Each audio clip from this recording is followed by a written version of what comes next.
Welcome to the video. Today we have an interesting problem to tackle. We have a directory structure with a list of files that need to be copied to a new folder in a specific order. The challenge lies in renaming the files as they are copied, creating a sequence like file 1A, file 1AA, file 1AAA. This can be a common issue when organizing files with specific naming conventions. Let's dive into the solution to this problem. In the provided solution, we use a PowerShell script to achieve the desired result. We start by defining the target folder where the files will be copied. If the folder doesn't exist, it will be created. We then iterate through the list.txt file, renaming each file according to the specified sequence and copying it to the target folder.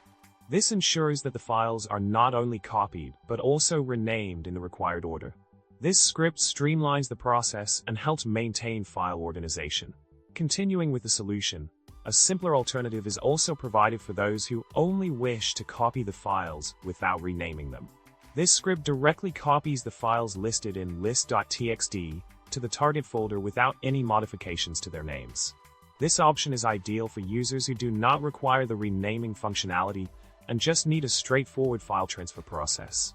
Both variations of the script cater to different needs and preferences. To sum it up, we've explored a solution to efficiently copy and rename files in a specified sequence using PowerShell. Whether you require a renaming mechanism or a straightforward copying process, these scripts have you covered. I hope you found this tutorial helpful and informative. Remember to subscribe, like the video, and share your thoughts in the comments below. And as always, stay tech savvy and keep organizing those files. See you next time.